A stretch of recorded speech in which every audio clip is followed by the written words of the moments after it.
You are my setting sun, my forever love, Yeah. and you are mine. I love you so much.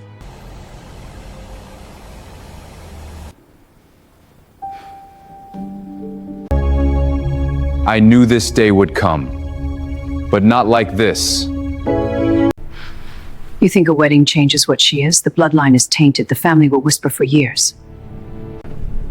Let them whisper. She is my wife. Your wife. A foreign woman with no connections, no name, and that skin. Did you once consider what you were throwing away? I considered exactly what I was gaining. You never saw her. You saw a door you wanted to close. I saw your future closing. I saw our name dragged through every gossip column in Seoul. You saw your own fear, and you dressed it up as dignity. I will not apologize for choosing her. Then do not come to me when the family disowns you both. I already chose. You just refuse to believe it. The night Nadia Cole walked into the wrong building, she walked into the wrong man's life, and nothing was ever the same again. Seoul, 11:47 p.m. Rain so heavy it bent the streetlights sideways. She was running, heels in one hand, files clutched to her chest, when the black SUV mounted the curb and its headlights swallowed her whole. She froze. The door swung open before the tires stopped rolling. And there he was, Kang Min-ho, youngest prosecuting general in Korean legal history. Cold-eyed, jaw carved from something that didn't apologize. He stared at her from the darkness of the back seat, this drenched, furious, impossibly beautiful woman in his path, and felt something crack open behind his ribs. Something he had no name for. Something he had never felt before. She stared back, chest heaving, rain pouring down her face. And for 3 full seconds, neither of them breathed. Then she turned and walked away. That was his first mistake, letting her. Welcome to my story world, besties. Please like, share, and subscribe. Nadia Cole had not moved to Seoul to fall apart. She had moved here for the fellowship, a 2-year legal research position at the Ministry of Justice, specializing in international human rights compliance. She had a plan, a timeline, a very specific list of things she was not going to do, and falling in love with anyone in this city was at the very top of that list, underlined twice. She found out the next morning, soaking in terrible coffee at the ministry's main atrium, that the man in the black SUV was her new supervisor's boss, the one who had signed off on her fellowship without ever reading her application personally, the one everyone on the floor spoke about in hushed, careful tones, the way people speak about whether they cannot control.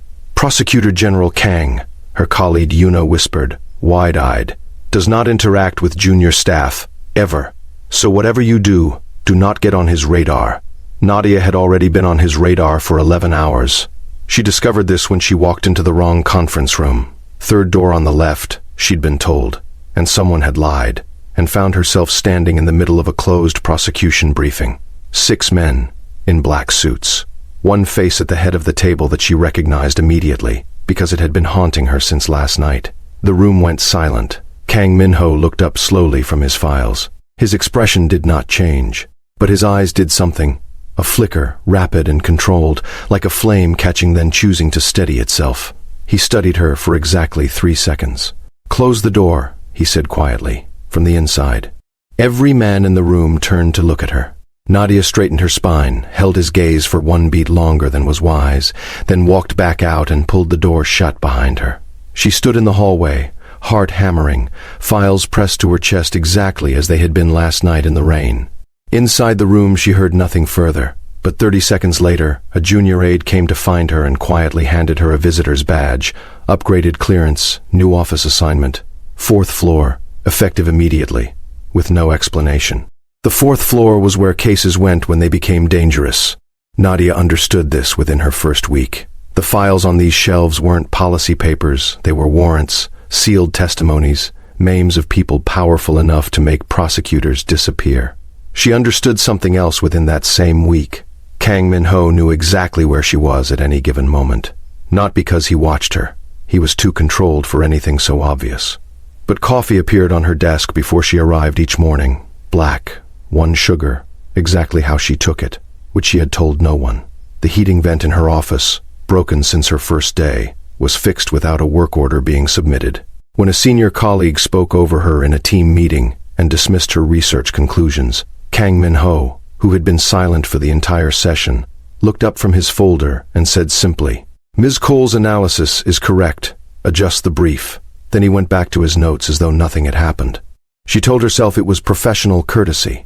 She told herself he was simply precise, and she happened to be precise too, and that was the whole of it. She told herself this until the evening he appeared in the parking structure as she was wrestling her bicycle lock, because of course she rode a bicycle in Seoul, which her colleagues found baffling and charming in equal measure, and without a word he crouched down, examined the jammed mechanism for 4 seconds, and freed it with a single calm adjustment of the lever. He stood, handed her the lock, said nothing. "Thank you," she said carefully. He nodded once and walked away. But she noticed, before he turned, that his jaw had been tight in a way that had nothing to do with the lock. The invitation came on a Thursday, a formal dinner hosted by the Kang family, patrons of the ministry, in recognition of that year's fellowship class. Attendance was not optional. Nadia pressed her best dress and told herself it would be fine. The Kang estate in Syeongbuk-dong was the kind of house that made your breathing go shallow. She arrived with Una, smiled through introductions, and was doing perfectly well until she met his mother.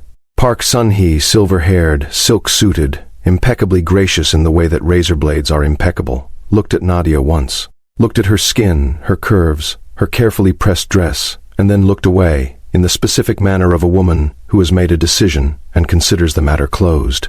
"How lovely," she said to no one in particular, "that the fellowship is so international this year." Nadia's smile did not move. She had worn it through worse.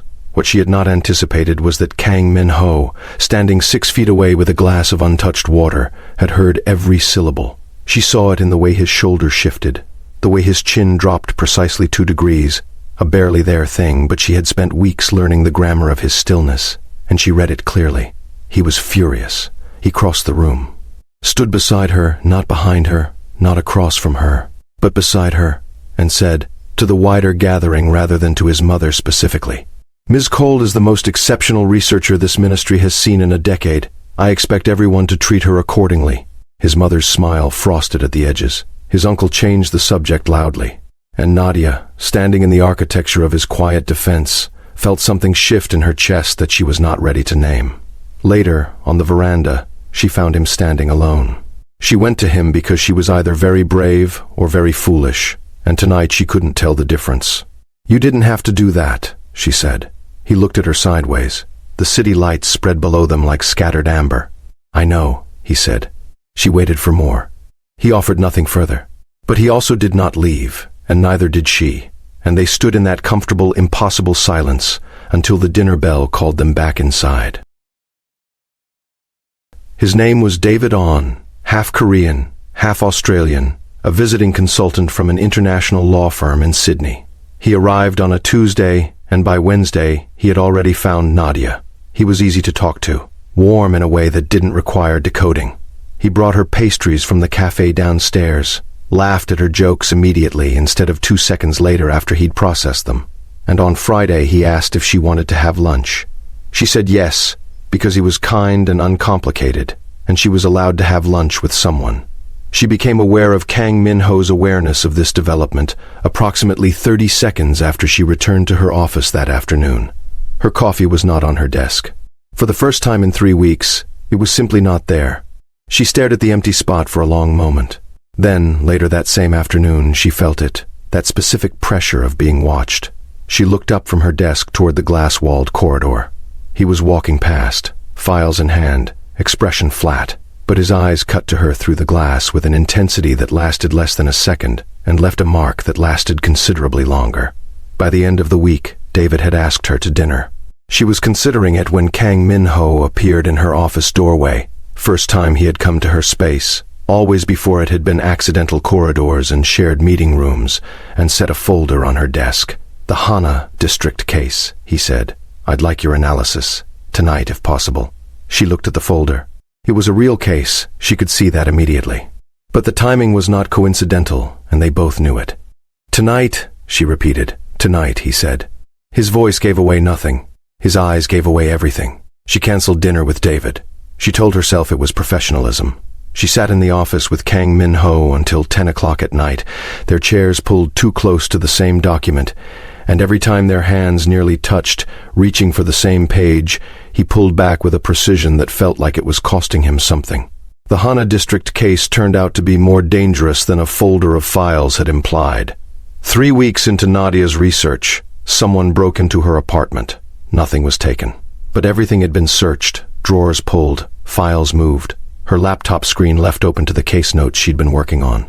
She stood in the doorway of her own home at 7 in the morning and felt the particular cold of a threat that hasn't announced itself yet. She called the police. She called Una. She did not call Kang Min-ho because she was a professional and she could handle herself. Kang Min-ho showed up anyway 40 minutes later, having been contacted by someone in the district police who recognized the connection to ministry-level casework. He walked through her apartment quietly, methodically, with the controlled tension of a man working very hard not to show what he was feeling. He paused at her desk, at the open laptop, at the window latch someone had broken and then repaired badly. Then he turned and looked at her. "Pack a bag," he said. "Excuse me? You're not staying here. Pack a bag, Nadia." It was the first time he had used her name. Just her name, no title, no formality. It fell out of his mouth like he'd been holding it there for weeks and had simply run out of reasons to keep it in. She packed a bag. His apartment was nothing like she expected. Not the cold showcase of power she had imagined. Books everywhere, actual, red books with cracked spines and pencil marks in the margins. A record player on the shelf beside a collection of jazz vinyl. A kitchen that had been used, the cutting board worn soft with use, herbs in small pots on the windowsill. He showed her to the guest room with his characteristic minimal words, set fresh towels on the bed, and then made her soup at 11 o'clock at night from scratch, standing at the stove with his suit jacket off, and his sleeves rolled to the elbow, saying nothing about any of it, as though it was the most ordinary thing in the world. She sat on a bar stool and watched him, and felt the careful architecture of her resistance, beginning to do something structural and concerning. "Why are you doing this?" she asked. He stirred the pot for a moment. "Because you're in danger," he said, "and I am capable of preventing that. That's not the whole answer. A pause. A long one." "No," he said, "it isn't." He set the bowl in front of her and did not elaborate, and she was too undone by the soup and the books and the herbs on the windowsill to push any further. The following days were the strangest and most quietly wonderful of her soul chapter. He left for work before she woke and returned after she'd had dinner, but the apartment was always stocked, always warm, and once she found a folded note on her work desk, not instructions, just 3 words in his exact, careful handwriting. The case. Page 84.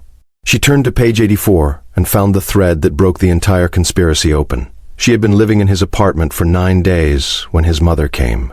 Nadia heard them in the hallway, the sharp cadence of Park Sun-hee's disapproval, the steadier, flatter register of her son pushing back. She couldn't make out the words. She didn't need to.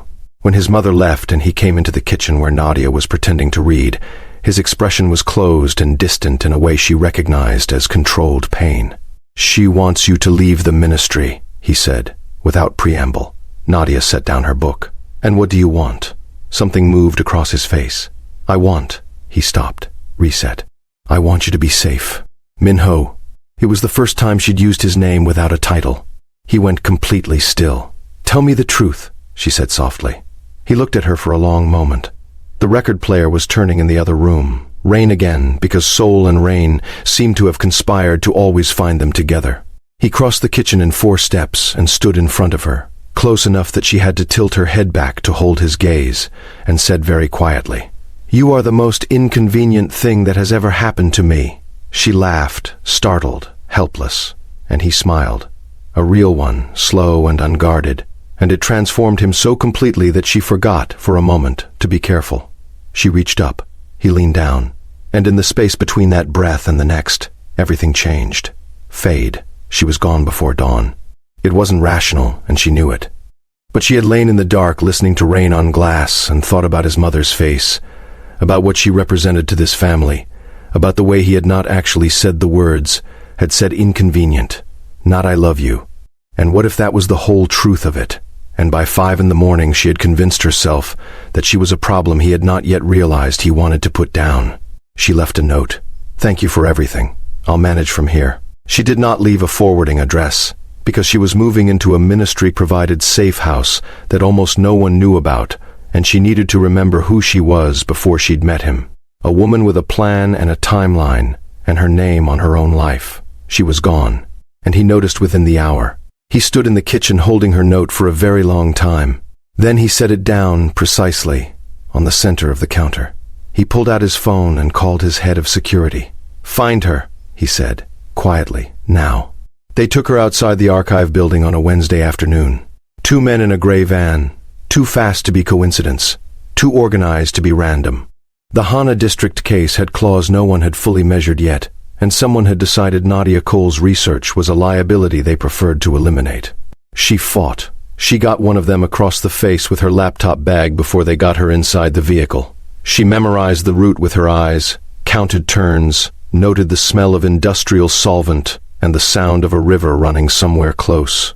She stayed calm the way she'd learned to stay calm during situations that wanted to break her, slowly, deliberately, breath by breath. She had been held for 4 hours when the door came off its hinges. Kang Min-ho walked in with 4 officers and the precise, murderous calm of a man who had already decided how this ended. He swept the room, found her, their eyes locked, and for the second time in the history of their strange, impossible collision, he crossed to her in 4 steps and said nothing at all.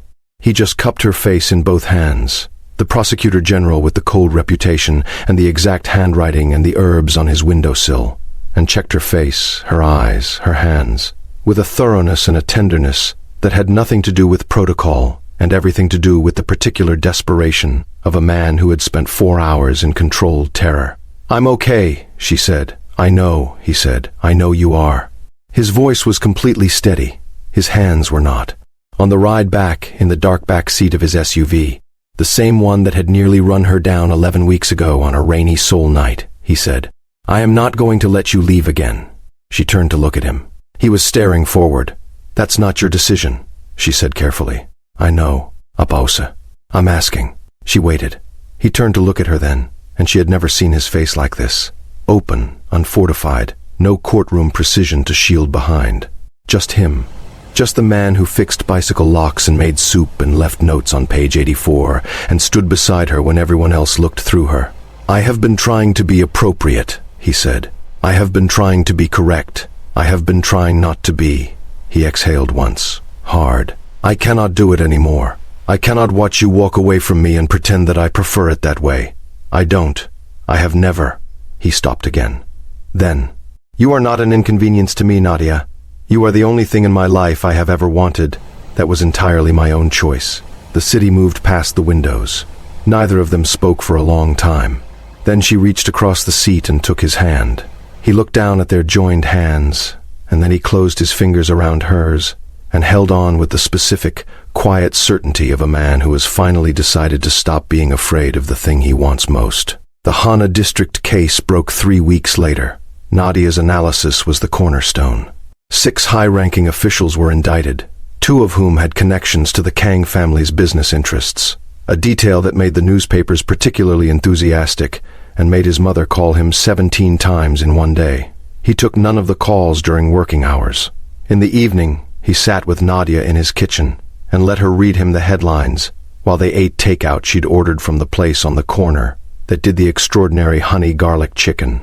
And it was the most normal evening she could remember in years. His mother came again the following Sunday. This time Nadia was present at the table when she arrived, and Min-ho had clearly arranged it that way. Park Sun-hee sat across from her daughter-in-law-to-be, though she did not yet know Nadia would carry that title, and said, stiffly, that the press coverage of the case had been handled very well. "Thank you," Nadia said pleasantly. "I worked very hard on it." A silence. Then Min-ho's mother looked at her son and said, in Korean, forgetting or perhaps not caring that Nadia's Korean was now quite good, "She is formidable." Min-ho replied in Korean without looking up from his tea. "Yes, she is." Nadia pretended to be very interested in her cup. He proposed on a Saturday morning in the kitchen, which was not romantic in any conventional sense. He had not planned a restaurant or a viewpoint or a speech. He had simply woken beside her and known, with the certainty that he brought to everything, that he was not interested in waiting any further. He set a ring on the counter beside her coffee, black, 1 sugar, and when she turned and saw it, he said, "I would like you to stay, permanently, as my wife." She looked at the ring, looked at him, said, "That's the most unromantic proposal in recorded history." "I know. Say yes anyway." She laughed, that helpless, startled laugh that was only his, and said yes. The wedding was small and exact and entirely them. 20 people, the apartment rooftop. Rain that cleared at the last moment as though even the weather had finally made up its mind. His mother sat in the front row in dove gray silk and, when the officiant asked if anyone had an objection, said nothing, which, from Park Sun-hee, was a form of blessing.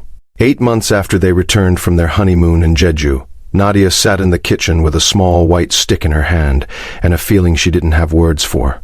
She heard his key in the lock. He walked in, saw her face, set down his bag. "Tell me," he said. She held up the stick. He looked at it. Then he sat down in the chair across from her, very slowly, and covered his face with both hands, and she heard the sound that came out of him, muffled and overwhelmed, and nothing like the man who ran prosecutions, and commanded rooms, and fixed bicycle locks with impossible calm. She reached across the table and pulled his hands away from his face. His eyes were wet. She had never seen that before. "Hi," she said softly. "Hi," he said. He turned her hands over in his and held them the way he always held things, like they mattered, like they were something worth keeping, like he had decided and was not going to undecide. Later, his mother called. She had heard, somehow, the way she always heard things, and in her voice for the first time was something that softened the architecture of her usual precision. She said she was pleased. She said the family was pleased.